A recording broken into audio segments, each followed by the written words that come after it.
gonna do an intro. All right, all right, all right. Actually, let me do a quick countdown with some people coming to building. Let's do that. Bear with me.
All right, all right, all right, all right.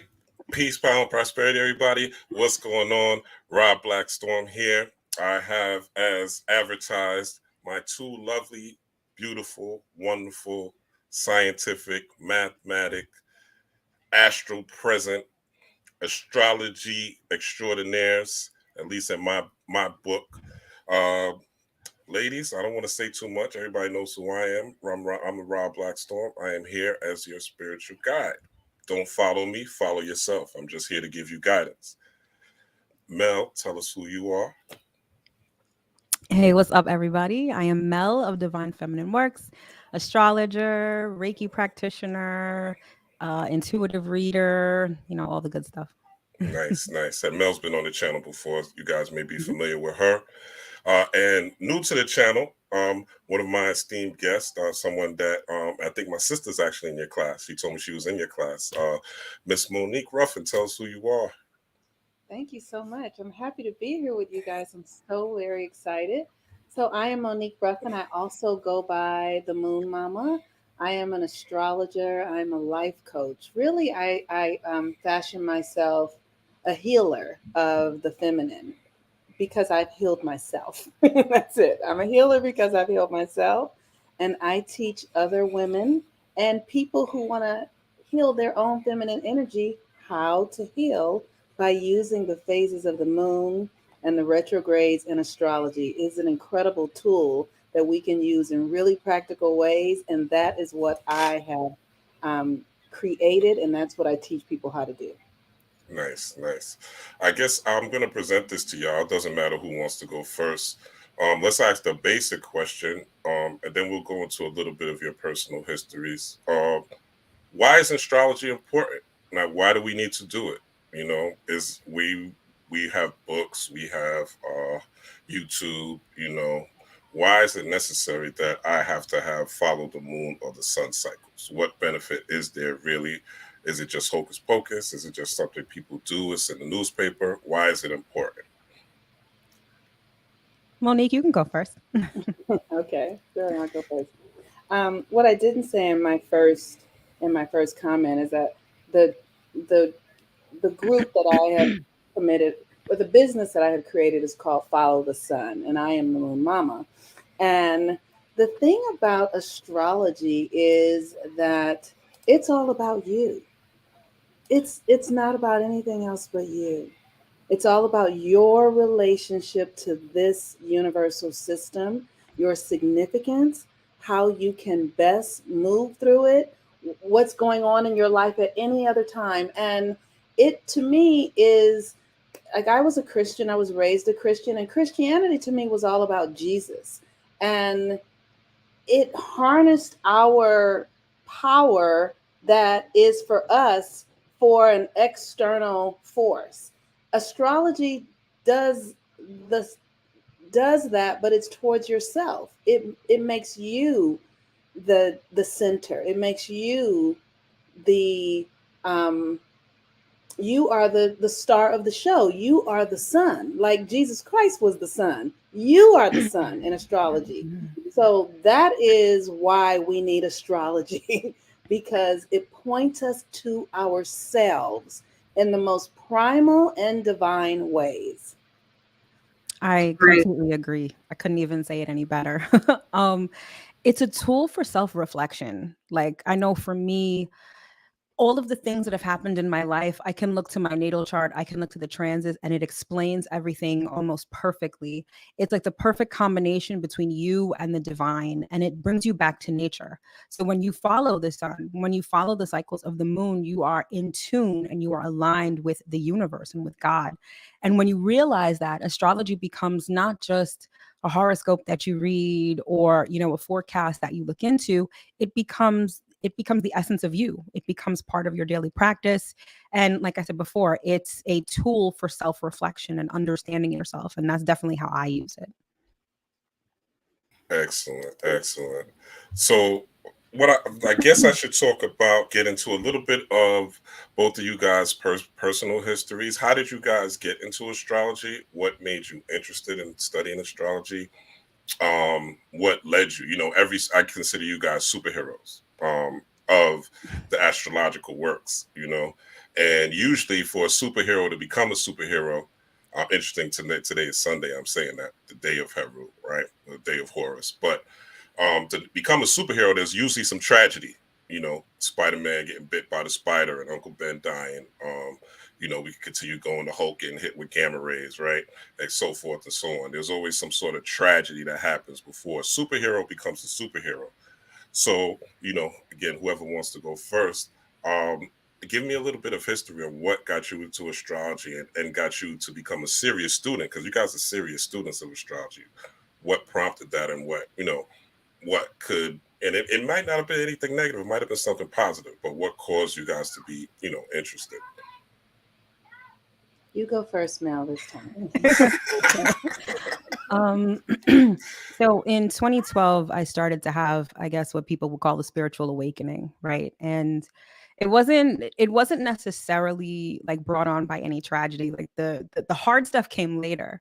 But as a Pisces moon, I've always been very spiritually in tune. I've always been able to dream. And then around 2012, it just piqued my interest. And I'm a Virgo sun. And so anytime I find an interest in something, I will research it and analyze it to pieces. And that's kind of how I got into astrology. But it wasn't until, I want to say, 2020 when it really hit me.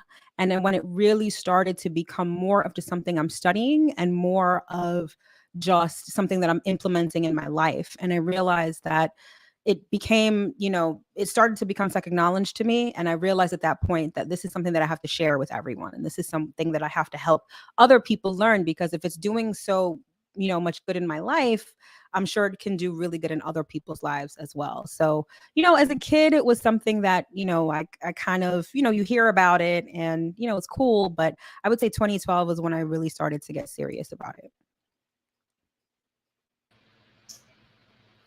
That is very cool. And you're a Virgo, like me. We're both Virgos. That's great. Virgos run the world. Yes, and you have a Pisces moon. I have a Pisces rising. What's your Oh, rising sign? Taurus. Ah, yes, my rising sign. I'm a Pisces rising, and my moon is Gemini. Ah, okay, nice. Um, okay, so how did I get into astrology? I had a very tumultuous life, and I've been working on healing since I was 8 years old, because I was just raised in so much chaos and drama, just Black chaos, right? Drug addict parents, parents in and out of jail, dying, like just that, all that kind of stuff. So that life had me arrested inside of myself, attempting to find out, like, how was I going to get free from what felt like the terror that I was living in. And so I was on a spiritual path for a really long time. And then I used to write blogs for like these big companies, and somebody approached me and asked me if I would write astrology blogs. And I was like, I'm not an astrologer. And they literally said, well, we're going to pay this much money. It was a really significant amount of money for what they were asking me for. Like, it was going to be like several $1,000s a month for, like to write about Brad Pitt being an Aquarius, that kind of stuff. And I was like, okay, I'll figure it out. And when I started studying astrology, I realized, because I was already a coach. I was already like a therapist, basically. Um, and I would get stuck with my clients. I would get into places where I couldn't really help them get out of it, and I couldn't figure out why. And when I started studying astrology, I was like, oh, this is the missing link. This is it right here. This is the thing that helps me understand why people are in a pattern and can't get out of it. And then the astrology just opened up my work and my world, and it was just a whole nother thing for me. So yeah, it was pretty. I just stumbled into it. That's very, that's very interesting. Both you guys' stories are both different, but you guys kind of both got to the same destination where you guys are both using astrology and nature work. That's very cool. So let's go into today. The new moon in Aquarius. No, sorry, new moon in Libra. I should know that because I'm on the cusp of Libra and Scorpio.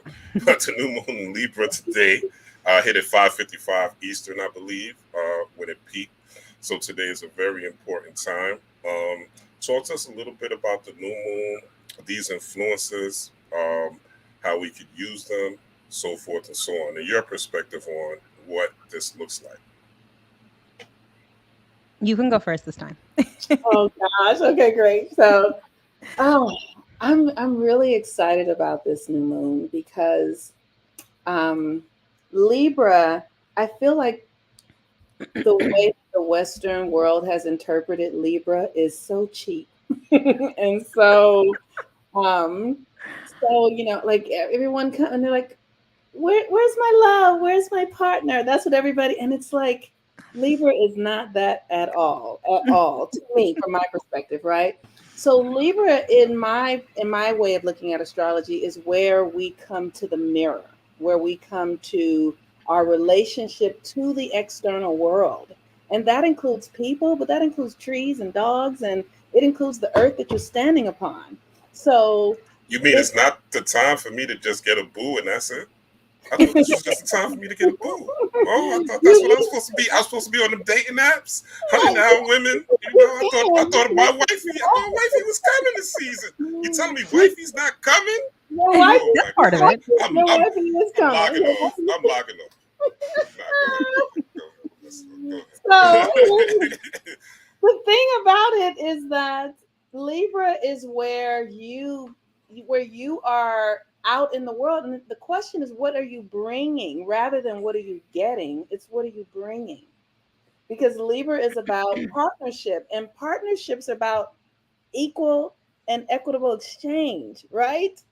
So everyone is focused on, I want a partner, but what are you bringing that partner? What is that partner bringing you? What have you cultivated in Aries, Taurus, Gemini, Cancer, Leo, Virgo that then makes you ready for the other?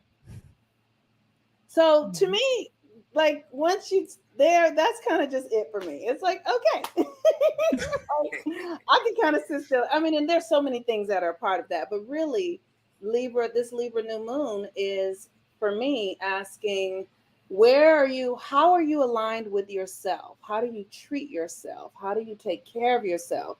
Because those are the patterns that are set for how you are going to be in partnership with anybody else. The way you are relating to yourself is the way you're going to relate to the other. If you neglect yourself, you will be neglected by the other. If you show up for yourself and you're present and you are intentional with yourself, then that is what you will try, because Libra is the mirror. So that's my general thing, and then we can just have a fun conversation after we finish after Mel talks about hers. Yeah, we'll go into a little more. Go ahead, Mel. Yeah, that's exactly what it is, because all of our relationships are reflections of ourselves. And so it's not just about, okay, it's not always about the other, right? I feel like because a new moon is when the sun and the moon are conjunct, and it's sort of like when our consciousness and our emotions sort of come together and we can really understand things. I think it's a very reflective time, more so It's not just about, like you said, Monique, it's not just about, okay, the other person, I want this person, I want this relationship, or even if it's a friendship or business partnership, whatever it is, it's more about how am I showing up in it. And I feel like the new moon is going to allow you to understand that. And in understanding that, that's how you can manifest those things.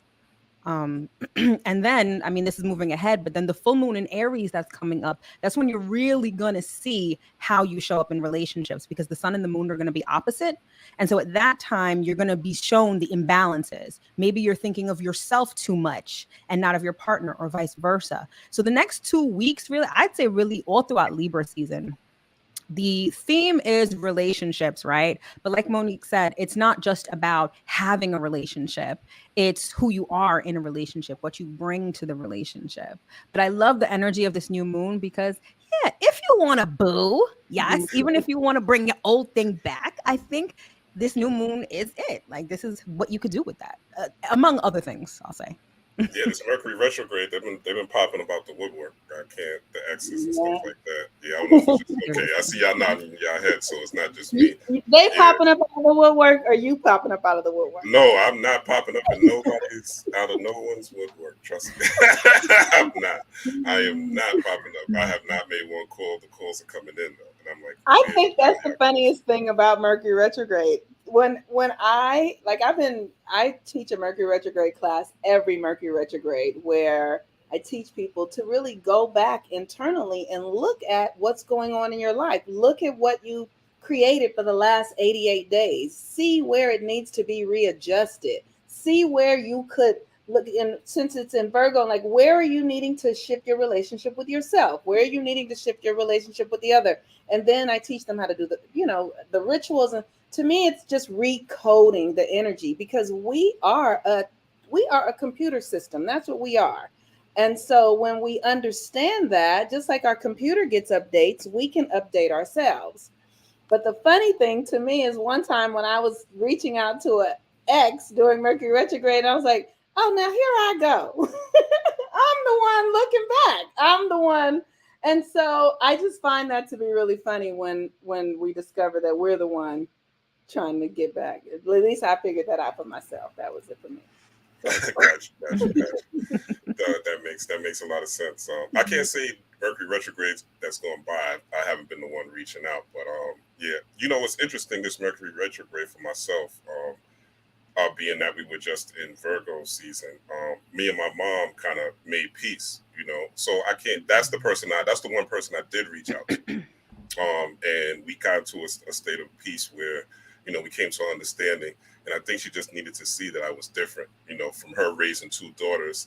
I think her perspective and my ability to communicate to her about that without having so much emotion and tension, right?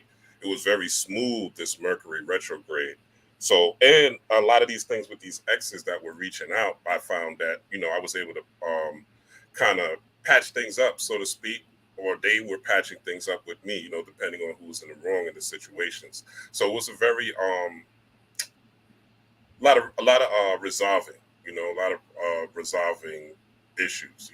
Did you guys see that as well, or was it just F this dude, reaching out? So Mercury retrograde, it always is gonna, how it plays out for you depends on where it is in your chart. So because it was going down in Libra, and Libra is the sign of relationships, that's when you would see more exes coming back. Whereas if Mercury was in a sign like Taurus or any other sign, like if it's in Taurus, you might have more issues with like your physical things, right? Your electronics and stuff like that. So I think that the cult phenomenon that Mercury retrograde has become, I think it's conditioned people to think that that's the time to reach out to your ex. When in reality, like the astrology of it, that only happens every time Mercury is in a sign that's conducive to relationships. But I feel like for me, and this is probably getting a little too technical, but so, you have annual perfection. So if you're familiar with your solar return, every year, basically you have a ruler of the year. You have a planet that's a ruler of the year.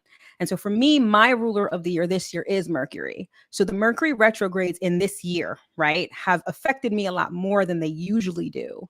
But for me, it hasn't been in terms of relationships. It's been in terms of more of myself, especially when it comes to my business and it comes to the work that I've done. I feel like the past, definitely this Mercury retrograde and even the one before, it had me sort of stop and sort of recalibrate and think about what I want to do moving forward and change some of my habits right now. Like Mercury retrograde allowed me to sort of revise and review all of those things.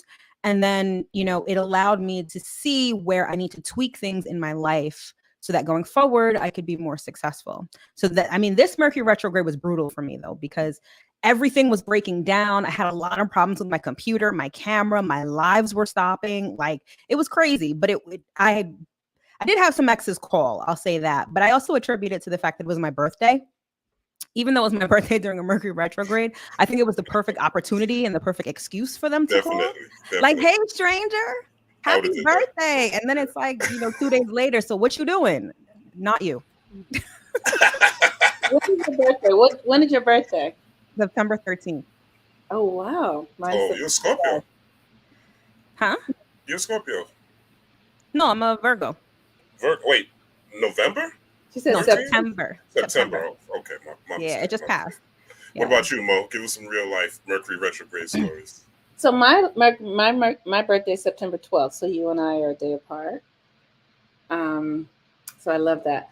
So Mercury retrograde for me this year has been, gosh, I have Mercury in Libra, and I have 6 planets in Virgo in the 6th house. So Mercury, and I'm a Gemini moon. So Mercury retrograde always impacts me. Whatever, I don't care where it is, it's going to touch me somehow.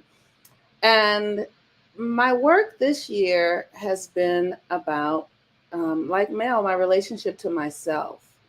And it's really been about refining my inner dialogue, because the inner dialogue is the power that generates my world, how I'm talking to myself, the thoughts that I'm focusing on, where I'm placing my attention internally. And because I have Mercury in Libra, I have a historic experience of having a lot of inner dialogue in my head with other people who are not really here. You know, I can be in a conversation with a friend or a conversation with a lover in my head for days. I mean, if I had a breakup, I could be in a conversation like going through the breakup for months, right? So I have had to spend a lot of time cultivating my inner world, my mind, and how it functions. I've had to really learn to treat it like a computer. So this Mercury retrograde has been about me weeding out thoughts in my thought process that have been detrimental, because thoughts are energetic frequencies that create realities. Yes. Every single one of them does. Every single one of them does, right? So, you know, I've lived long enough to see it. You know, I've lived long enough to see it, right? So I'm a 50-something-year-old person, and I see how it works. It works. What we speak, what we think is a real thing. Even if it just impacts your body, it's real. So that's what I've been doing this Mercury retrograde, really making myself take responsibility for my inner dialogue. Definitely. That is so interesting. I have a Mercury. My Mercury's in Libra also. So we're basically having our Mercury return, essentially. Yes. Yeah. Look at that. See, I didn't even know that. I just saw genius, and I said, let me bring the genius together. That's it. And look at that. Yeah, I got the signs and everything, charts matching, you know. That's beautiful. That's beautiful. That's dope. Yeah, so we all have this particular, since we're already in the retrogrades, we already talked about the new moon in Libra and what we should look for. Let's go into these retrogrades, which are hitting heavy. You know, there's 6 retrogrades, so I'm just going to add this to this screen, this little mini slideshow. And, you know, we got Mercury in Libra, which we discussed. We got Pluto, planet of transformation in Capricorn. We got Saturn, the planet of law and order and karma in Aquarius. We got Jupiter in Aries, okay, planet of abundance and growth. We have Neptune, planet of dreams and imagination in Pisces, which I think is like these dreams have been crazy. So when I saw that, I was like, yeah, that makes sense why these dreams are so lucid and so deep. Uranus is in Taurus. So we're dealing with something shocking and impactful. So a lot of those things have been happening lately. So, let's talk about, these retrogrades, how we can handle them. Maybe you guys go into like the planetary aspects, the Capricorn, Aquarius, Aries, Pisces, and Taurus. And just how we could navigate and how we should look at these things, because we're in the 6th year, right? 2022 as up to the number 6. 6 and 9 have been playing out a lot in a lot of things. The Queen's dead. Even my spirit uncle, I call him my spirit uncle, even though I never met him. Pharaoh Sanders died yesterday. He was 81. That was a 9, jazz musician.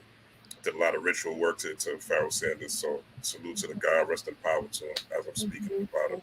And just give us a little bit of feedback, expert feedback on what we should be looking at and what we could prepare for. Because a lot of these retrogrades are going into October, so they're going up until October, late into October before we free from them. So we still got we'll be free from the retrograde. They stopped. The last one really ends January 20th of 2023.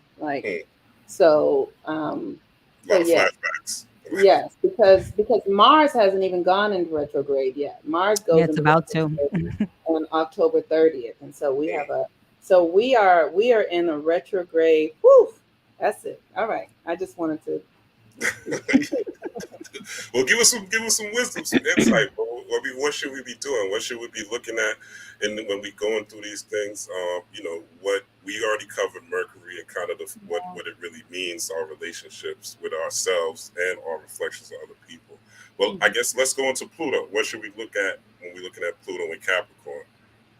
Are we looking at our charts? Or are we just looking at this and seeing, looking into what Capricorn means and how Pluto influences? Okay. Mel, you want me to start or you want to start? You can go ahead. Okay. So this is the retrograde calendar I live my life by it. I really do. And I live my life by it because of the time that we're alive now. We are alive during the last of the dark ages. So Kali Yuga is the last, 24,000 years, or people 2,000 whatever years. But we are changing ages now. And these retrogrades are opportunities because we are the first generation that I see that have consciousness, that are awake. Like my mother was a slave to the dollar. You know what I mean? Like she never thought about her, you know what I'm saying? We just heard the first generation. So these retrogrades, the way I use them and the way I teach others to use them is to use them. The first thing you always want to do is see where they're happening in your chart. What area in your life are they really impacting? And whatever area they're impacting, that area is the place where you can pull your energy to shift, right? So for Capricorn, Pluto is about deep transformation. Pluto is, it rules Scorpio. So that's inheritances, the things that we inherit from our family stuff. So the secrets, the shadow. Pluto is where all the fucking shit is. I'm sorry. It really is, right? Capricorn is about authority, right? So Capricorn is the church, the government, your father, Capricorn is all this. So where have we given our power away to these external forces? Where have we, and we've all been doing it for years. We're still doing it. It's just ending now, right?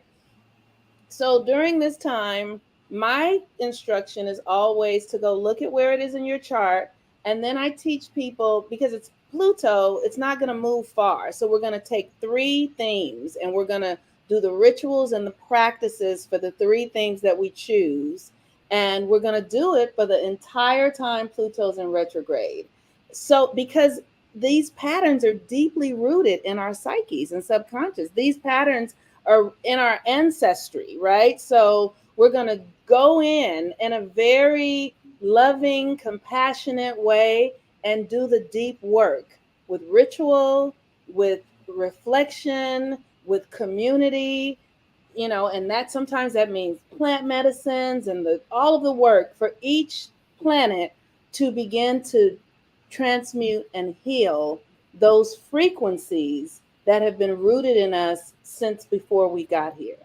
So Pluto in Capricorn is about shifting your relationship to your external authority, to the ways you give your external authority ways. Saturn and Capricorn and Aquarius, it's how do you come to your blueprint, who you really are at your core, who God created you to be. But then somebody told you that's too much of this and that's too that, and you shouldn't do that. So you put all that away. And so now we're going to use this Saturn and Aquarius to go in and look at those things and uncover and give yourself permission to just try it on like a new pair of shoes and just see how you feel, right? You know, Jupiter in Aries, literally your identity. What is your true identity? Like who you but it's Aries. It's not like Aquarius, because Aries is about really building. It's about constructing an identity, because Aries is the beginning. It's spring. It's new. So it's who you say you are. It's not what somebody told you to be. It's your own sense of self. And then Neptune and Pisces. Neptune is conjunct my ascendant right now and has been for like so. Everything I'm saying might all be a dream, possibly. Like maybe nobody's here, but but so I'm gonna go for it. I don't know. So Neptune is really, it's like when I read Neptune and what I call common folks astrology, they're like, it's so confusing. It's so yeah, you know. But if you are anchored in spiritual practice, it's really understanding that this reality is an illusion. This reality is all made up. This is nothing but blank space that they put, right? So what is it that you can bring to this reality? If they can make up America, what can we fucking make up? Like, what can we imagine, right? And then Uranus and Taurus, Uranus and Taurus is this opportunity for us to break out of those old constructs that are rooted in, you know, this system that has been really working against us and eating us alive. But how is it that we can how can we reach for our highest selves? And the thing that we can, it's not easy work, but we can do it if we want to do it. It's available. So those are the basic ways that I use the retrogrades. And you know, and there's a lot more detail that goes into it, but these are the easy ways that people can use it, and it'll help you immensely in ways that you don't even realize. That was excellent. That was excellent. Yeah, that was such an amazing breakdown. Like that was really dope. Yeah, I mean, when it comes to retrogrades, it's all about being able to reflect. It's like you take the energy of that planet and you just direct it inward. So I have to say, of all the retrogrades, my favorite is Pluto and Capricorn, because it allows you to take a wrecking ball to any of the foundations and the systems that you've been relying on for so long. Like, you know, like I grew up Catholic, right? And you go to church and you have to say certain things at certain times. You have to sit up, you have to stand up, you have to kneel, you have to do all these things. They never tell you why, right? That's sort of that Capricorn energy, that authoritarian system that you just have to buy into. And Pluto retrograde in Capricorn just lets you take a wrecking ball to all of that. Like, I love the energy of Pluto because it can transform anything. And wherever it is in your chart, that's when you can have profound transformation, life-changing transformation. And in a very tangible way, since we're talking about Capricorn. Uranus and Taurus, I call it the bull in the china shop. Like there's everything just nice and perfectly placed and pretty, and the bull just comes in and tears all that shit up. Like it's about being uncomfortable to get comfortable eventually. Neptune and Pisces is being delusional is what creates your reality. Like understanding your inner imagination, understanding your inner workings, understanding your soul and your spirit, and using that to create your reality is the essence of Neptune and Pisces, I think. And Jupiter in Aries, I call it finding your inner abundance. It's like that energy of success, that energy of ambition. You take that energy of Jupiter inward and it allows you to find those hidden gems within yourself that you never knew existed, or that you've put aside, or that you've ignored. Like it's a wonderful time to be alive right now, seriously, like Monique said, because there's so much that we can change, not just in society, not just in our world, but in ourselves. Like I'm excited to see what this next generation of people are going to be like because of everything that's going on. Like they're going to be so dope. It's going to be unimaginable. But yeah, I mean, retrograde energy is the perfect energy to make change. Yeah. I think that people tend to be up in arms because change doesn't always look so pretty, right? It's not this, I decide to change one day, so I've changed. Like, no, you usually go through some shit that makes you change, that makes you uncomfortable.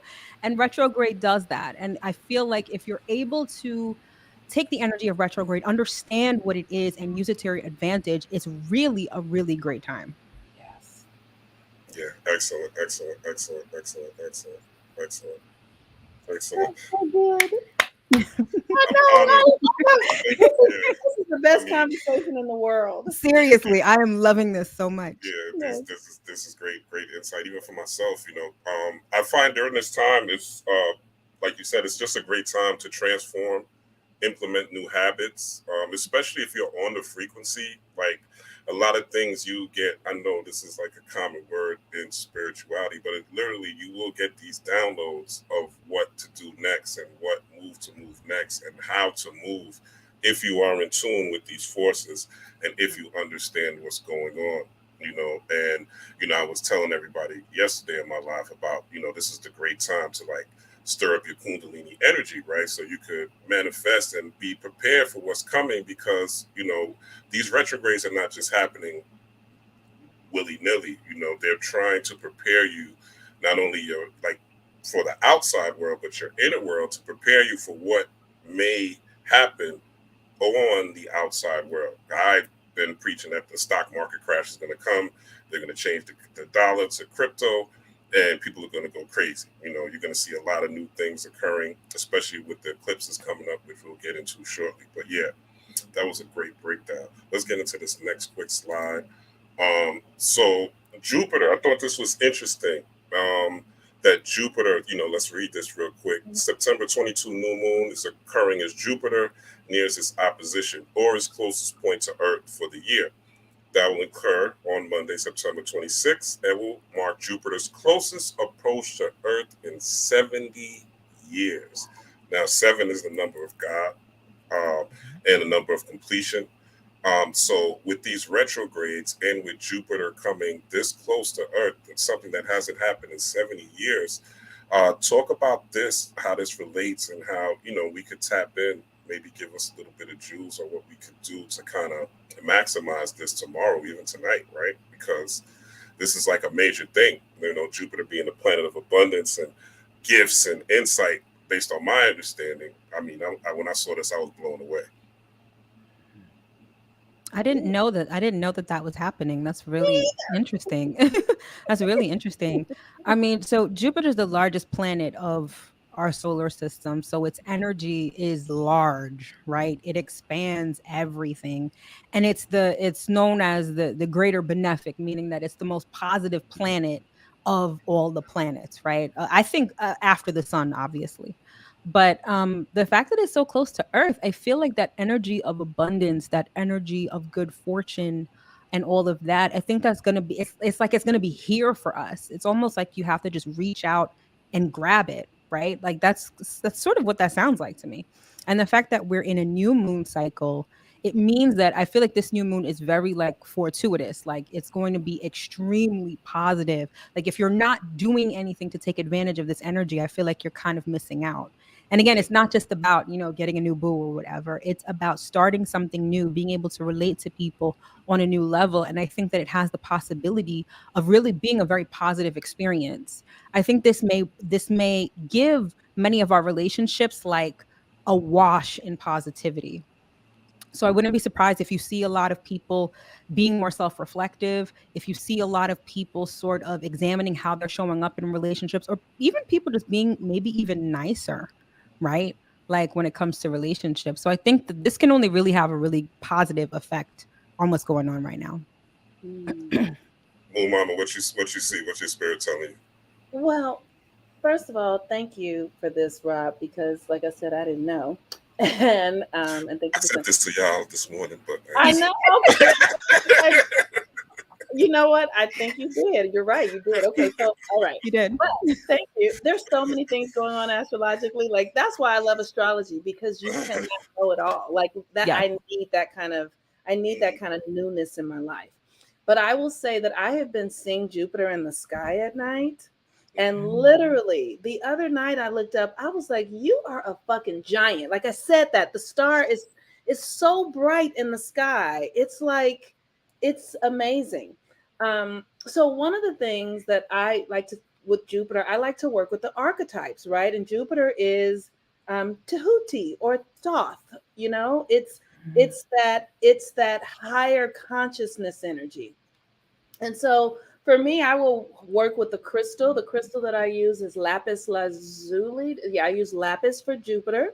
I just talked about that yesterday. Go ahead. Yeah. That's my favorite one. Yes, right. And so, and I will work with a question of how can I expand? I will ask. I like my practice is often built on relating to my higher self as if I am a child and I do not know anything because that is how it is. That is the truth, right? So, how should I use this energy, spirit? How would you like me to do? What would you like me to do? How? And I will use the herbs. Like, so I have a whole I have a whole box of herbs for Jupiter and crystals and oil, and I will take that to my altar and pray and meditate and do some rituals and trust that what comes up is exactly what is the result of the query and the spiritual work that I've done around it. Yeah, I think questioning yourself is something that is very slept on, communicating with yourself, your higher Yes. self, and literally just asking yourself the questions. I actually got that from you like last year.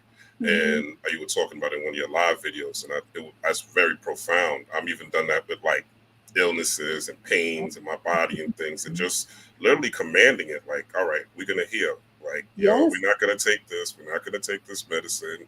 You're going to heal. And your body will respond. Like, the more you do it, your body will, I promise you, the more you do it, maybe not the first time, maybe not the second time, but the more you put pressure on yourself, because Yes. your higher self wants to work for you. It Yes. wants the best for you. You literally, the universe, everything, all these planets, these retrogrades, and these things we're talking about are for you. Are for us as a collective, yes, but are for you Exactly. as an individual to Yes. grow and be the highest, the most high. We were taught in Christianity, and many people went to church today, and they're taught to look towards the Most High, or look up at the Most High, or follow the Most High. What about the Most High in you? That's right. Are you living like the Most High in you, the highest version of who you could be? Is that your example that you wake up with every day, right? What's the highest version of myself that I'm going to display today? What type of attitude am I going to bring? I'm going to have a great day today. My day is going to be abundant and well. And if you haven't been thinking like that, hey, look, tonight, actually, before you go to bed and tomorrow morning, is a great time because the planets are saying yes. Maybe your car got repossessed. Maybe you lost your job.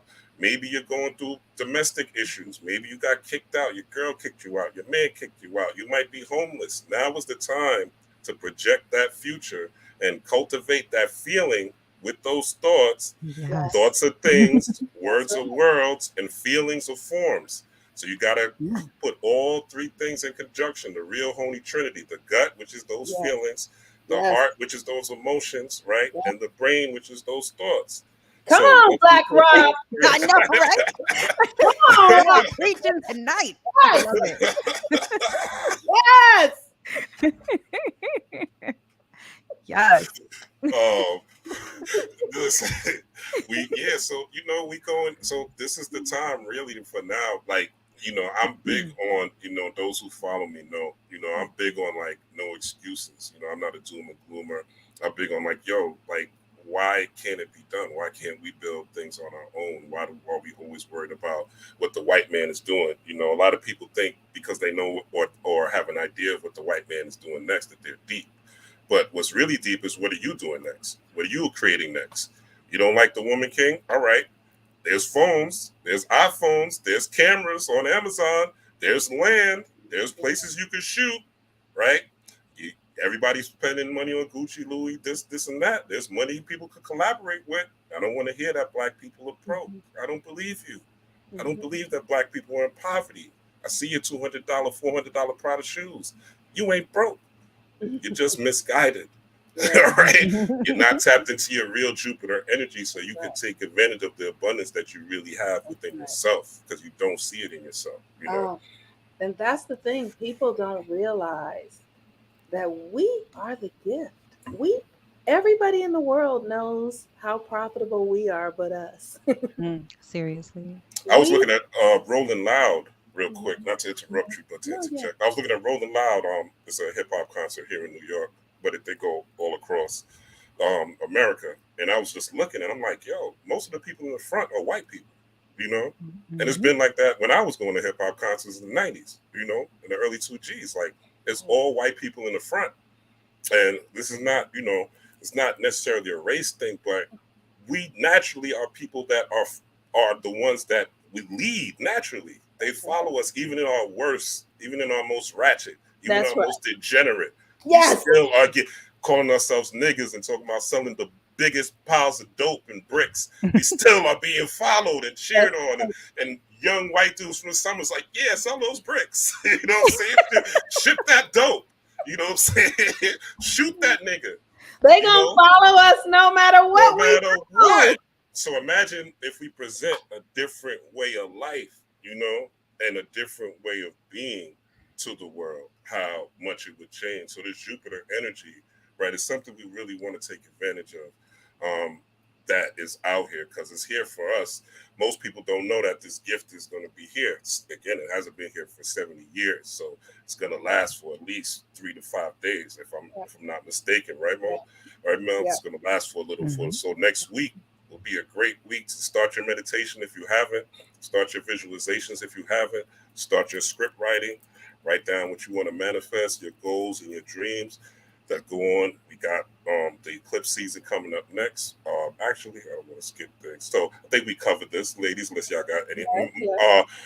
Momma, I interrupted you. I'm sorry. Go ahead. You were saying something. No, I'm just saying they're gonna follow. You started saying it. Like we're it. So if we can just begin to realize that we are it, even if we don't feel like we're it, I promise you, it's you. And it just changes everything when we realize that we're the gift. We're it. That's all. Got anything on that, Mel? Divine Feminine Works? No, I think we pretty much covered that. Yeah, we bodied that subject. Let's go to the next. So let's talk about North Node and South Node, right? This is going to be an education for me as well. I always get kind of confused on this, all right? So talk to me a little bit on when we look at our charts and we pull up our charts. You could easily pull up a chart on astroseek.com. It's totally free. You can get your chart. Or you can see one of these competent ladies who will do a whole breakdown for you. I'm sure they have those services available. But talk to us a little bit about the North Node, South Node, and how this affects our chart and how we should look at it. I also heard that both of these are in retrograde. I don't know if I'm mistaken or not. So they travel in retrograde. So they never go direct. They're always moving backward. So the North Node is like, I know in sidereal astrology, I love the way that they describe it. It's a dragon, right? And so the North Node is the head of the dragon, right? And that's your destiny. That's where you're meant to go. That's sort of the shoes you're meant to fill, the person you're supposed to grow into, right? It's what a lot of times when you follow your North Node, it's very uncomfortable because it requires you to grow into that person. Whereas the South Node is what you're used to. Okay. Some say that the South Node is karma and the North Node is Dharma. So karma is everything from your past, everything that you're comfortable with, and what you have to move away from in this life. It's interesting how it works in your chart because you never just read your chart in solitude, right? You don't just look at the North Node and say, this is what I have to do. It works with everything else in your chart. Everything provides like the big picture. But when you first look at your chart, your North Node and your South Node sort of give you the overview of, okay, this is sort of where I'm supposed to be going. Like the North Node tells me where I'm supposed to be going, and the South Node tells me where I've been. Like I'll give you an example with me. So my North Node is in Leo, okay? And so it requires that I become a leader, right? Because the Leo is the lion, it's the king of the jungle, right? And for me, especially as a kid, that was the hardest thing. Inherently, I was a leader, but having the attention, having the focus was something I was not comfortable with at all. Like it was something that I had to learn to be. And not just about being a leader, it's not just about being seen, but with Leo particularly, it's about following your heart, like unapologetically. And that's what I'm meant to do in this life based on my North Node. Whereas my South Node is in Aquarius, and Aquarius is all about being part of a group, identifying in a group. It's almost very easy to hide your identity because you're sort of in the mix with everyone else. And that's what I was comfortable with. And so I know that that being my South Node, I sort of have to move away from that energy and, you know, learn the lessons of it, right? Like, so the fact that Aquarius is part of a group means that you know not only how to cooperate with people, but to help people also. And in a way, my North Node allows me to really help people because it allows me to lead them, to lead by example, and to show them that following my heart is the vibe, right? So the North Node and the South Node, it can almost be kind of like a guide to where you're going, where you've been, and what you're supposed to be doing right now as well. Interesting. Yeah, that's deep. I learned today. Yeah. What you got for us, Momma? I love the North and South Node, and because I was raised Christian, and I was deep in Christianity. Like I grew up in a church. I grew up under the church. So the North Node to me is the North Star. It's the thing you follow. It will take you to your Christ consciousness. It will take you to the God inside of you, and you will have to die because Oh yes. you might die many deaths. Oh yes.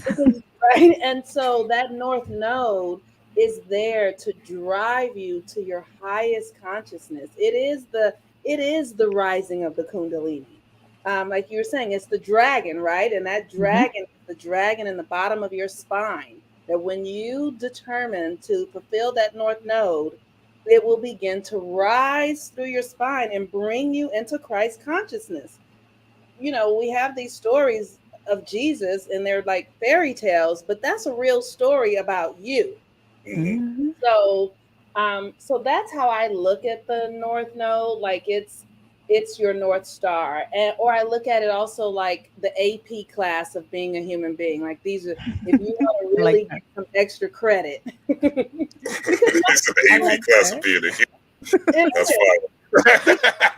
People won't follow their North Node. Most people, because it's hard. It's hard. So the North Node would be your incarnation, basically, right? What you're born here to do, right? Yeah. Is that more powerful than your sun sign? Because people say that your sun sign is basically what you're supposed to do. Your sun sign is like your personality. It's like, so at the moment that you're born, you drop into a Virgo suit or a Libra suit, right? It forms your personality. It's your outerness, but it doesn't necessarily speak to your soul. Your North Node speaks to your soul. It speaks to your purpose. It speaks to your divinity, right? Not that your sun sign doesn't, but your sun sign is just not even a fraction, but a facet of all of that. Okay. Interesting. So all this time I've been meditating, doing past life regression, and all I had to do was look at my North Node to find out my purpose. Is that what you guys are telling me? If somebody wants to know their purpose, all they have to do is pull up a chart, look at their North Node, and they will understand their purpose. Or is there more attached to it? Because I'm reading this, it says, increases benefic like Jupiter, expands our calling or mission, where we are headed, what we need to learn, the future, the destination, the unknown, the challenge, right? And you guys are kind of saying the same thing. Yes. So, let me say this about the North Node, like, because I love the way you were able to break down yours, Mel, with that the Leo and Aquarius, right? Because like even when I learned that my North Node was the thing that was going to save me, I have the North Node in Aries in the first house. devastated me because I was watching Say Yes to the Dress every day looking for white dresses because I had the South Node in Libra. Okay, Let me yes, check that them makes out. sense. I was stuck on who is coming for me. Like I am waiting. My hand is out. My finger is ready. Like I got my bouquet. Who's coming? Right? But then somebody read my chart and they were like, they were sad to tell me. They were like, honey, your North Node is in Aries. You're gonna have to go it alone this lifetime. Like they tried to break it down. I was like, well, what do you mean? They were like, well, maybe if you Yeah, you never want to give that news to somebody like that because it just like it crushes their dreams, right? Like, trust them.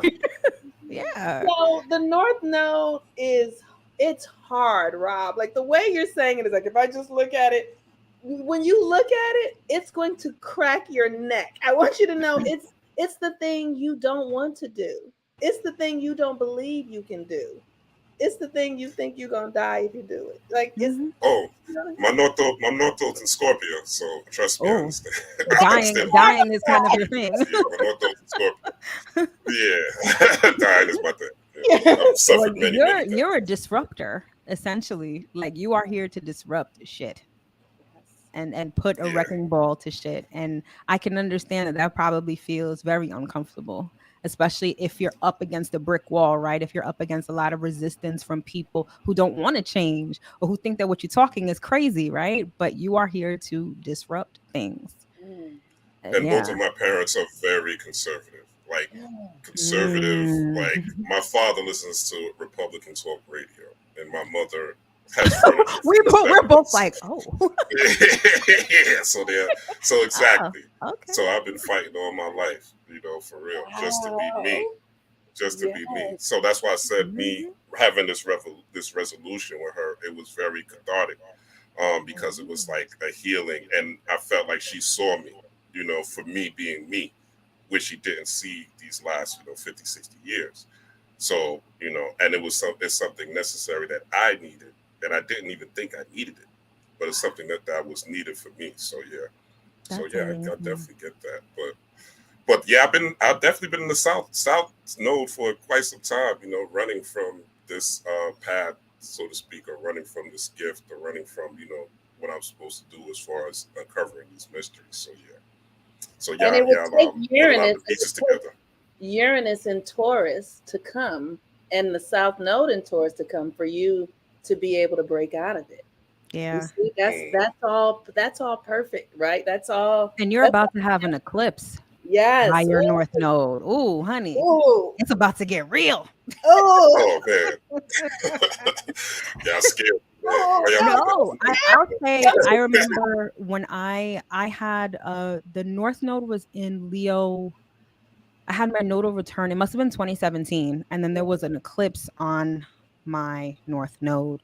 The craziest things were happening, like completely out of my control. But the one message I kept getting was, you have to step up and lead. You have to step. It's almost like my life depended on it. Like that's what the eclipse made me feel. So things are about to get very interesting for you. Yeah, and it's my birthday month, so. Eclipse season is my birthday month, so yeah.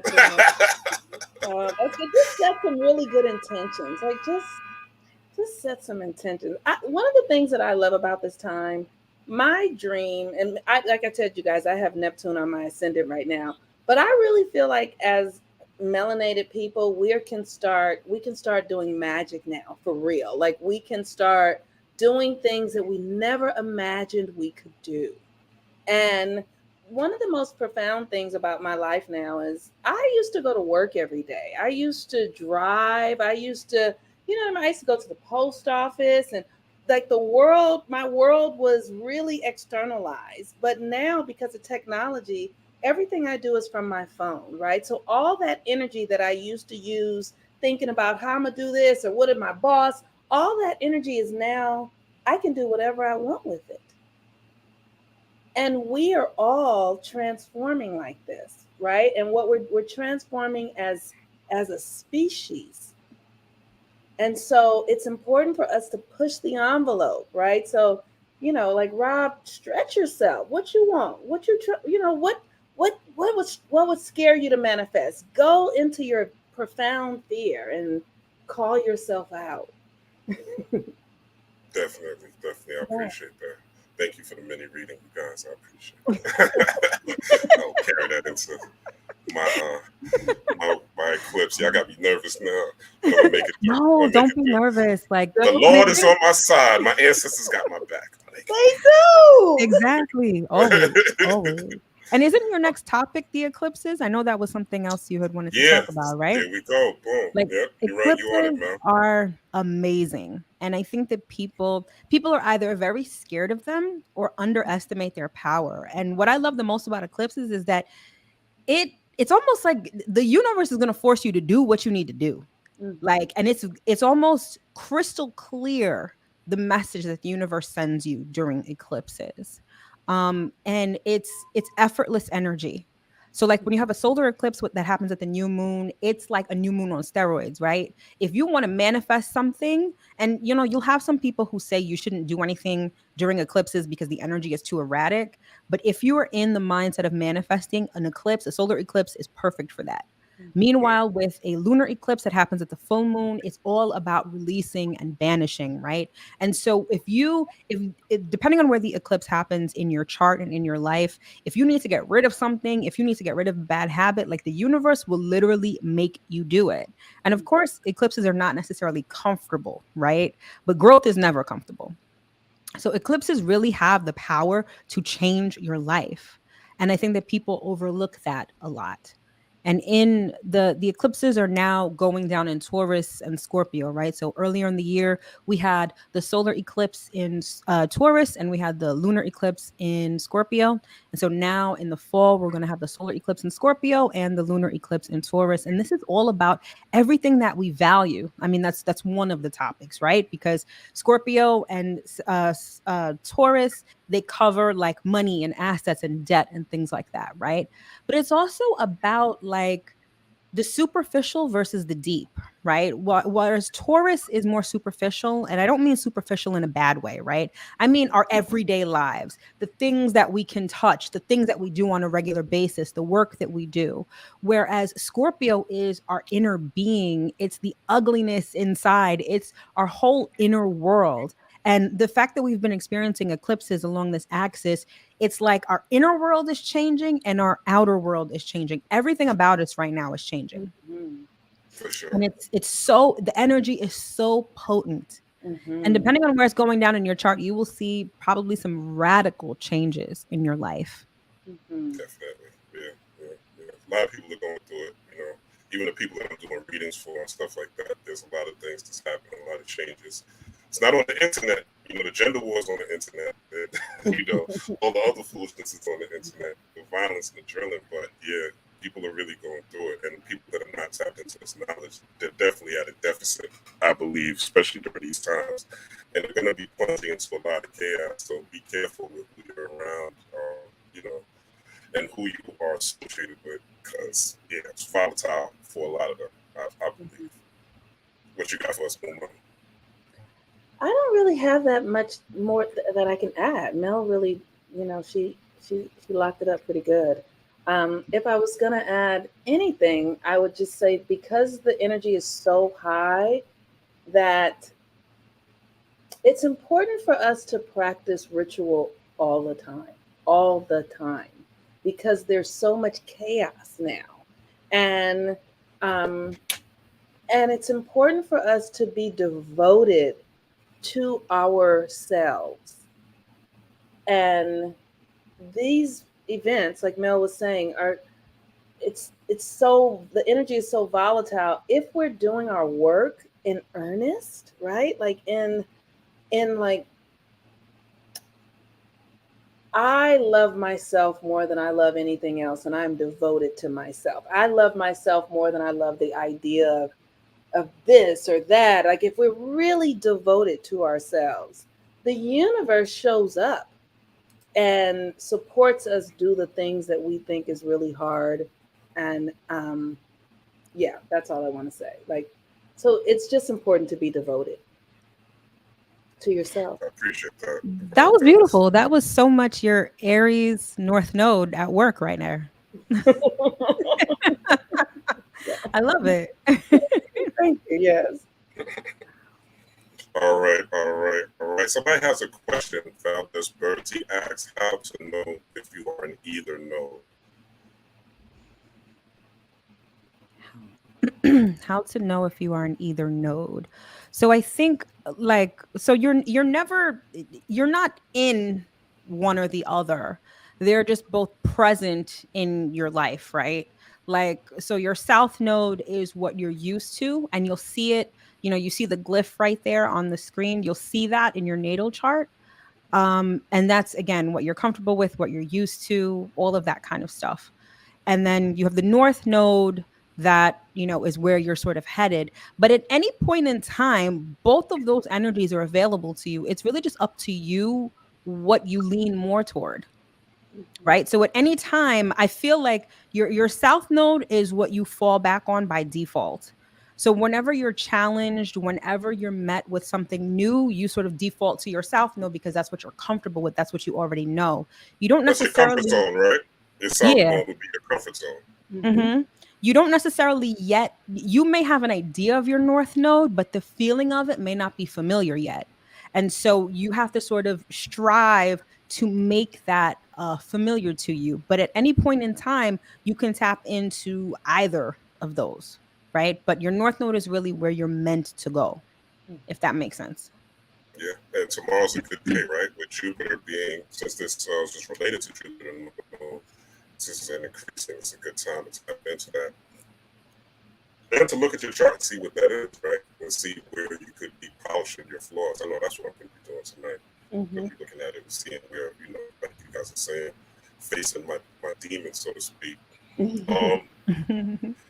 So this full moon that we have coming up in Aries, which is October 9th, pretty soon.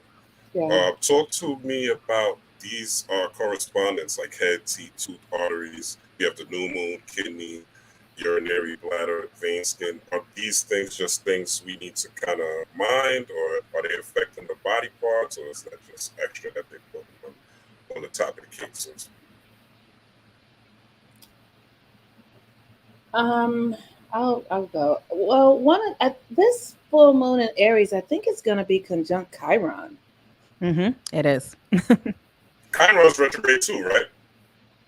Yeah, Chiron is retrograde also, yes. Yeah, we didn't even discuss that, but go ahead. Yeah. I mean, that's a big deal. That's a big deal. So Chiron is the wounded healer, and the wounded healer is a very important aspect of our chart, like the nodes. It's something that, like, I have Chiron conjunct my ascendant, so so do I. Do you? Wow! Oh my God, I just love that. That's so good. That is amazing. So it makes you like a therapist, right? It makes you good.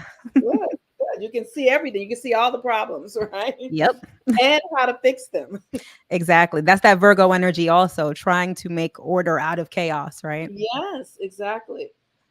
So what it looks like Rob is, I don't see him anyway, but so this energy in my perspective is really giving us the opportunity to look at our wound, like the wounds to our identity, like the way that we have taken on, to me, it's like how it shows up of codependence. And like, I feel like that's the thing that we've been working on since Pluto really went into retrograde. I think Pluto is in Capricorn retrograde, and it's in a square with Libra, right? And so our relationships have been taking a hit. It's like, girl. And it's all the ways that we look to others for our power. And let's see, I thought Rob. Okay, so Rob, we're gone for a little bit, or no? I was there. I was just doing something, but I heard you guys there. Perfect. It's just, it's Mercury retrograde. I don't know. Yeah, exactly. So this. I never leave you, Mom. No. Okay, thank you. So this full moon is the opportunity to really look at ourselves and how we are showing up for ourselves, and the wounds that we have around our identity and who we are, and yeah.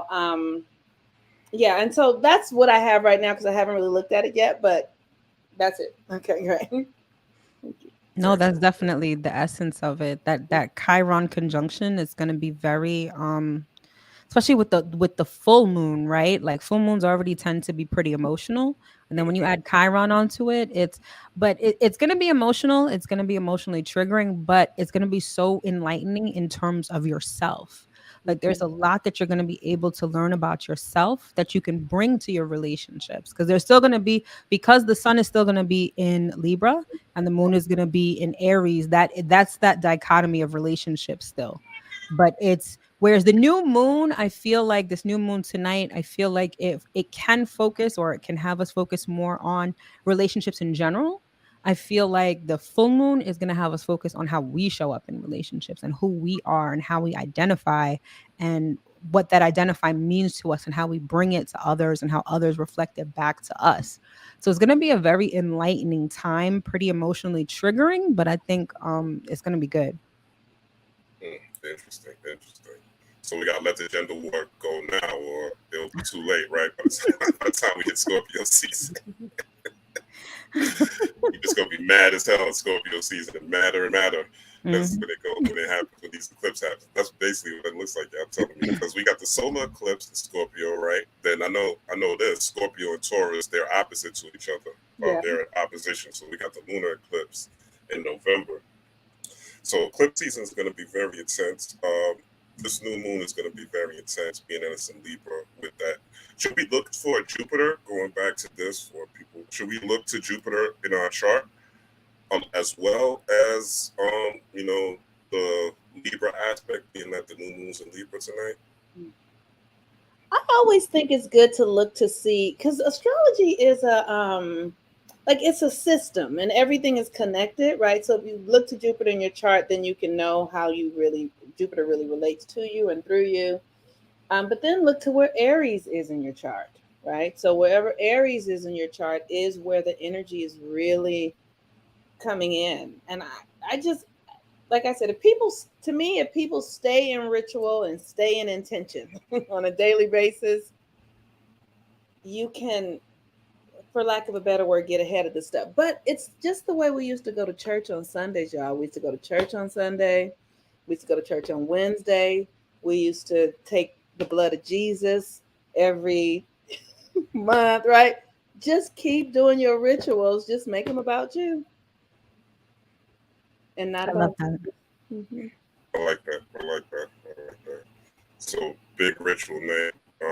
And the simplest ritual, guys, is to pour some libations to your ancestors. So if you don't have anything, you don't have a candle, you don't have anything, pour some libations to your ancestors and ask questions. They're here for you. Many wise people have transitioned over the last couple of years. So don't hesitate to tap in. I've been definitely getting communications. I told some of y'all working with Father Divine, and they talk back, man. You know what I'm saying? Some things you don't want to hear, some things you're not going to want to hear, but they will talk back if you're tapped in. And you pouring those libations, you're giving those offerings, and they recognize that you recognize them. Energy doesn't die, it just changes shape and transform. So don't hesitate to do that. All right, so I think we covered most everything. Let's talk a little bit about remove this slide. Let's talk a little bit about just some of the current events. What do you guys think about the Queen's death and how that impacts us astrologically, or just in general? We don't even have to get. I'll tell you the astrology of what happened that day, but you may not even get into it. It was a Gemini moon trine Mercury. No, I'm sorry. This was the moon was conjunct Saturn in Aquarius when Queen Elizabeth died. Moon conjunct Saturn in Aquarius, and it was an Aquarius moon square off with a Uranus and Taurus. I probably should have a slide that. Actually, I think I still have that. Hold on. Yeah, this was on the. Let me pull this up for you guys. Hold on. This was on the when she died. It was the 8th. So I'm gonna pull this side so I can see, and I will share this with you ladies and everybody else in the audience.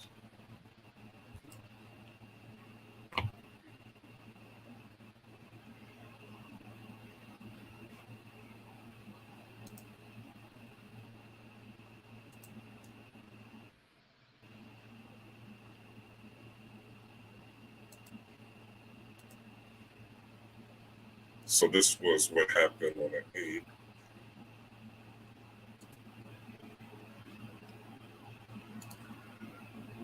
If it pops up. Okay, here we go.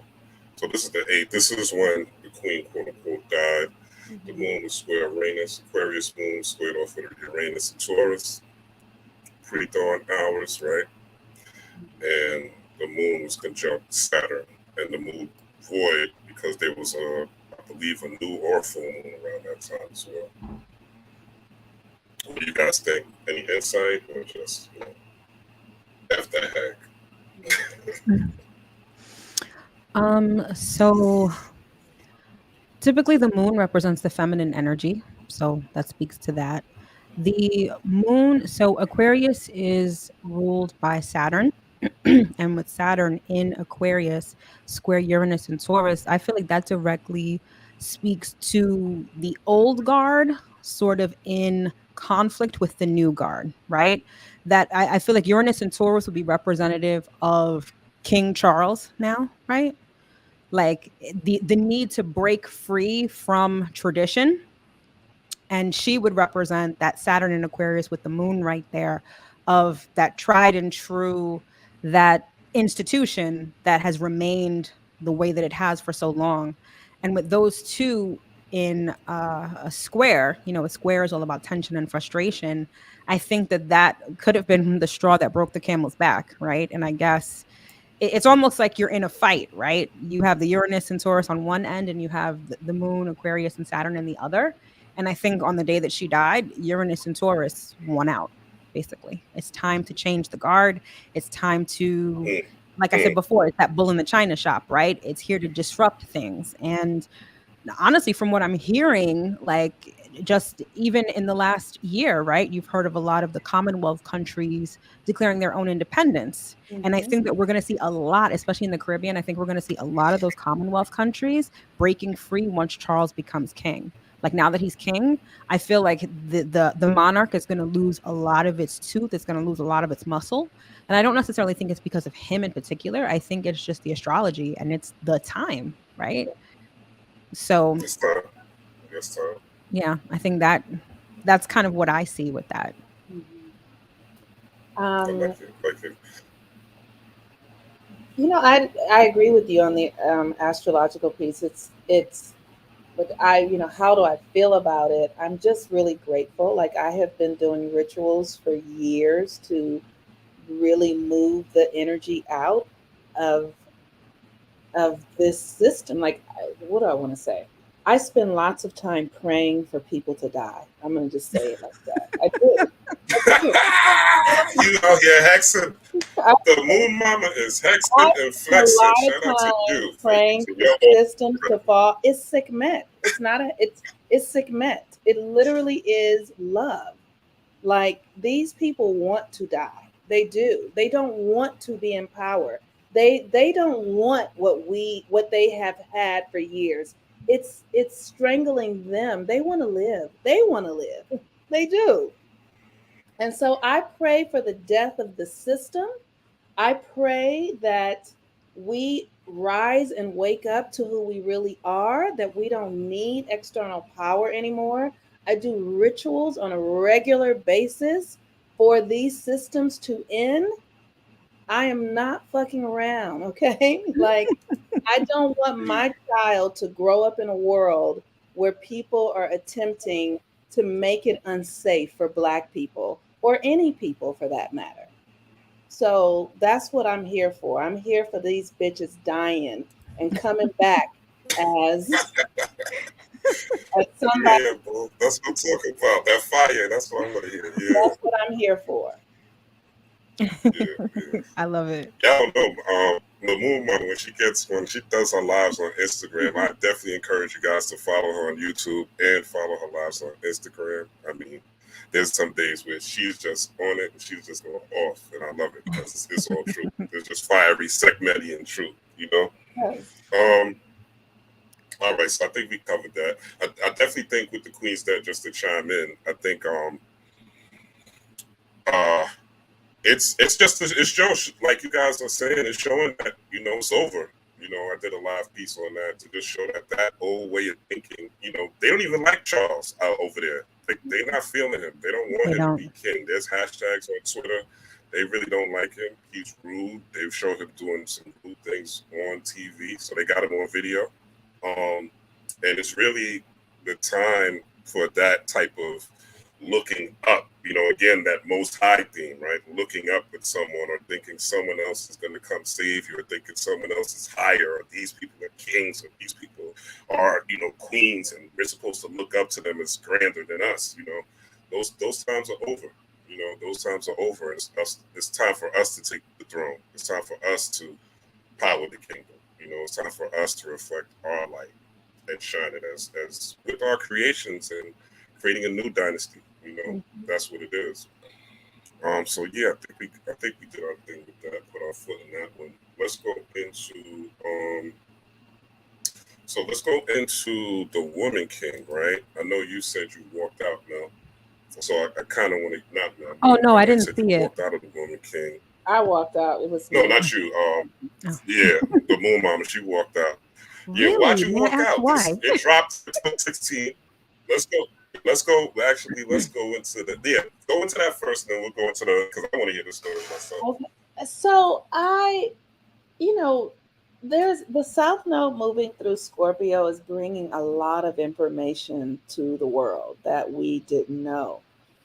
And that the story it's our history. And it's like, even though I knew that Africans were also participated in the slave trade and that they were selling one another, and even though I knew that, to see it on the screen really did something to me. It threatened my sense of safety. It did. So I was like, I need to watch this in the privacy of my own home.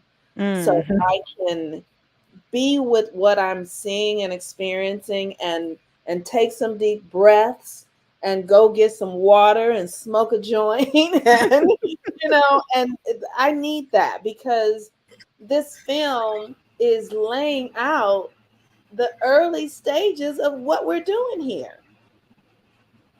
And we've not seen a story like this before. We've not.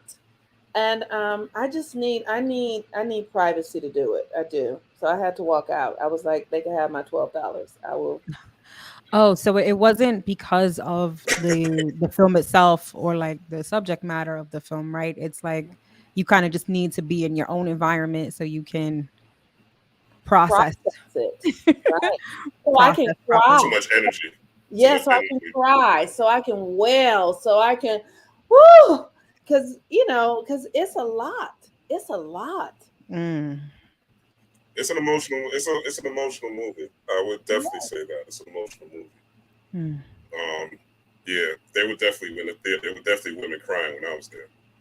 Wailing at some points. Yes. So, yeah, definitely. That's deep. Very passionate Christus. Talk about the because sometimes they drop these movies in accordance with what's going on astrologically. So this dropped on the 16th. The moon's trine Mercury.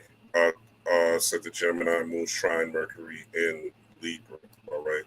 Talk to us a little bit about that, especially with the Mercury retrograde. And Venus was also square Mars right here. Oh yeah. And you guys see anything that adds up to, I know the Venus being the woman king, right? Anything that adds up to that? That's a very interesting twist. And also your honest opinion. Oh no, go ahead. What were you Go saying? ahead, Mel. Go ahead, Mel. Oh no, I was saying so No, you go. whenever you do electional astrology, like picking the best time to do something, you always consider like the moon. Like the moon is particularly important. And if you're doing something that you need to disseminate a message, you would always look to Mercury. So the fact that Mercury is trying the moon, that's sort of like a classic electional astrology transit to have something happen. So regardless of what it was, it could have been a movie on anything. Like to have the moon trine Mercury is like perfect if you want people to receive a message, if you want to do any marketing, like I definitely see that. And the fact that it is, like you said, the woman king, that feminine energy, that trine to Mercury fits into that perfectly. So they probably had an astrologer who probably told them this is when you should release it. Makes sense. Makes sense. And also the Venus square Mars, right? That's like warrior Right. energy as well. Very much for it. That's warrior energy as well. You got anything on that, Mo? Or No, we it's we pretty move on? straightforward. It really is. And What do you guys think about it? What do you guys think about it being called a woman king? And instead of being the woman queen. Does she become the king of the movie? Like, is that what happens? Like, I didn't finish Yes, watching yeah. it. At the end, she does become the king, but but she earns it. She earns her title, so to speak, Okay. at the end of the movie. Yeah, Okay. So, I mean, I guess I feel that's like I spoiled. appropriate. Yeah. Yeah. Okay. All right. We'll keep it pushing on that. All right. And last but not least, let's talk about what's happening right now. It's trending. The Ime Udoka story, with him talking about with him, his affair, cheated on Nia Long. It's all over the place. Happened on the 22nd, Wednesday, I believe. Either Wednesday or Thursday. The moon will square Uranus. Something shocking. And the moon was opposite Saturn. The moon void, of course, coming into this new moon that we have today. Any insights or anything like that on the astrology, how this played out in his life? I guess with Uranus being in Taurus retrograde and it being square, that's definitely something from the past coming up that is going to provide some sort of tension or frustration, and that's going to be very surprising. So that kind of makes sense with that. With the moon, so the moon was opposite Saturn, so the moon was in Leo, right? I guess that's what it would be. Yeah. Mm-hmm. So things having to do with romance, love, well, definitely not love, perhaps, but if you're talking about dating, especially like serial dating, that's definitely that Leo kind of energy. That's where that energy sort of lives. So it kind of makes sense that with the moon being in Leo, that sort of thing, like having to do with affairs and all of that stuff would be exposed. I think that kind of plays into it as well. And then opposing Saturn, which would bring up karma, because Yes. Saturn brings up the karma. So it's like this thing between it. This is a karmic pattern that's being revealed, right? So that's how I love Saturn. So I love karma. I have Saturn in my first house though, so I have to love Saturn. I have to. Yeah. Otherwise, Most definitely. Mandatory. The thing that I find interesting though is like, when are Black people gonna stop growing up to be white people? Like, we just we just want to grow up and do, we like, white people worship money, and this country is founded upon capitalistic views around everything. Health, all the things that are vital to your well-being are associated with money. And so when we play in their field, then we have to play by their games. And they get to fuck whoever they want to fuck. The presidents do it. The Trump could grab her by the pussy. White people, this is the West world. United States is West world. Yes. And it is a white man's playground. And they make the rules. And when you break them, You have to adhere to their punishments. And so I just am really excited when Black people decide that they don't want to be white anymore.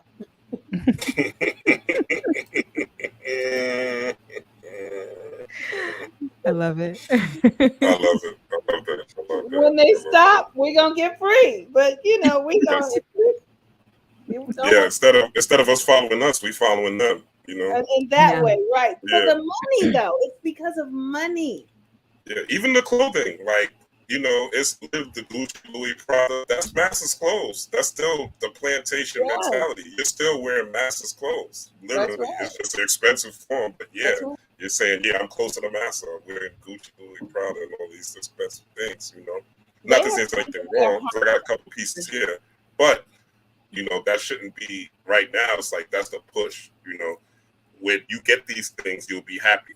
When you finally get the Gucci, when you finally get this big ass house, when you finally get this big ass car, you'll be happy. But you should be happy now, right? You should be grateful now, if only for the fact that you have breath and the opportunity to do it again, right? And you're not gonna be happy when you get that stuff, because that's a fact. That's what I try to tell people. I done grew up all I around live it. in Los Angeles. I live in Hollywood. I have celebrities who, if I said their name, in my family, okay, that people, what you see is not what it is. It's all made up, you guys. None of it is real. None of it is real. I wish it was. I wish it was. But I'm here to tell you that none of it is real. It's all Listen, pretend. my mother was an accountant. My father's construction magnate. And so that's Power Couple 101. Like, she's doing the books and I'm building and doing my architecture. That's super powerful. It didn't work. You're supposed to be happy, right? So all this bag chasing, yes, I like money. I like having nice things. And you should want to be financially comfortable. But don't make that your end all be all, because once you get all those things, you're not going to be happy. It doesn't mean you're going to be happy. Yeah, you don't have to worry about bills and stuff, but your heart, you are who you are. You are who you are. But people always have to worry about bills. I think that's the mistake, that that people think people want money because they think money is going to give them freedom. Right. But money doesn't necessarily give you freedom. If you're not already free, money won't make you free. You have to source freedom from another way.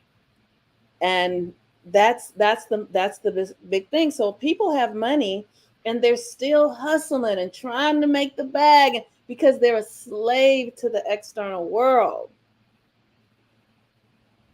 So, but it's all fun and dandy, because this is the reality. We can do whatever we want to do. True. Exactly. Junkyard Jedi's on point here. Yeah, I know what I'm doing, Junkyard Jedi. I know what I'm doing. Got the two queens here during Libra scales. Let's talk, actually, Junkyard, I'm glad you said that. Let's talk about this. Since the new moon's in Libra, I got two sisters representing my aunt. Talk to me a little bit, and then we'll close on this, about the scale, right? We talked about partnerships. We talked about relationships in Libra, but we never really talked about the scales and the scales of justice and how they really fit into the theme of this particular new moon and the season. Talk to us a little bit about how that looks. So from Aries to Libra is really all about yourself, right? It's the sign of Libra that introduces the other. So you spend Aries to Virgos cultivating yourself and everything about yourself, your values, even how you look. But then once you get to Libra, the first message that you get about the other is that you have to balance the other against yourself. So it's interesting that once we get to Libra, the focus shifts. But even though the focus is shifting, it reminds us that we're still part of it, right? But we have to balance ourselves against everything else. Like, that's at the after you learn about yourself, it's almost like school, right? You build on, you learn basic numbers, right? Then you learn algebra, then you learn calculus. Everything builds upon itself. And so you're building upon yourself. As you go through the zodiac, you're building upon yourself. And in the first instance that you meet the other, it's all about balance. It's not just about just forgetting them, right? Because you spent so much time focusing on yourself. It's not just about forgetting them and just focusing on you, but it's also not about focusing everything on them, right? Because think of it this way. If you've spent 40 years in a cave, right? Or even if you've been, let's say you've been in prison for a long time and you get out, right? The first thing you usually want to do is relate to other people because you've spent so much time by yourself. And so when you get introduced to people after being by yourself for so long, you have to find balance. You can't lose yourself in others, but you also can't forget about yourself either. And so the scales reminds us that in life, in everything is balance. We balance ourself against everything else. Ashe. I love it. I love it. I love it. I love it. What you got for us, Momma? That was beautifully spoken. Like, thank you. Thank you. Yeah, that was so great. That was great. I think if we can just do our best to stay light, like that's the thing about scales. And how I use the Libra energy is I know that everybody in my world is a reflection of me somehow. They're either something that I used to be, something that I'm becoming, or something that I am. Because that we live in a reflective universe. That is how it works. So the thing that I'm always aware of with people is this tendency to, they did this and they said, like, whenever I hear people, when I'm out, I listen to people talk, and people are always talking about other people. It's the most hilarious thing to me. Listen to people when you're out. People are all usually, not always, usually talking about other people. And what they don't realize is that other person is reflecting them somehow. And so the longer we project it and we don't take it into ourselves and lean in, right? So I'm in a relationship and my boyfriend is cheating on me. Oh, the question is, like, where am I cheating on myself? Where am I cheating on myself? Oh, I know I shouldn't be eating this food this way, but I'm doing this. I know I'm supposed to be getting up at 6 o'clock in the morning to do this, but I ain't doing it. I know I'm supposed to be using I'm cheating on myself. So now I have created an energetic frequency where someone else comes and shows me how I am being with myself. Because it has to come from somewhere. And the feminine creates the reality. The feminine is the mother, matter. The feminine projects the reality. So whatever any man is doing, it's coming from you. He's just showing you yourself. That's right. Because y'all are the receivers at the end of the day. Y'all are the receivers. So what you pull in is what you want, right? That's right. Yeah. That's right. Makes sense. Makes sense. All right. Well, I had you guys up here for almost a little over an hour and a half. I don't want to keep you guys too long. It's Sunday. I'm going to watch House of the Dragons in about a half hour. Me too. So yeah, grab some grub. Roll me a joint. Shout out to Monique Ruffin. Tell them where they could find you guys. Let's start with us. Since you're new here, Mo. Let's start with you. I have a website, MoniqueRuffin.com. You can also find me on Instagram and Facebook, all at Monique Ruffin. That's where you can find me. So thank you for having me also, Robin. Nice to meet you, Mel. It was so nice meeting you too, Mo. This was excellent. This was such a great talk. Such a great talk. I loved it. So we'll do it again, hopefully. Do you live in New York, Mel? No, I live in Florida. Okay, you sound like New York though. Oh no, I'm from New York. I'm from Brooklyn. Yeah. Okay. But I live in Florida, California. Yeah. Right. Okay. Oh, okay, nice.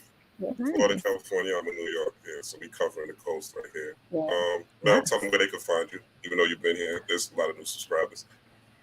Divine Feminine Works. My website is divinefeminineworks.com. Instagram, Facebook, YouTube, Divine Feminine Works. Are you guys doing readings? Yes.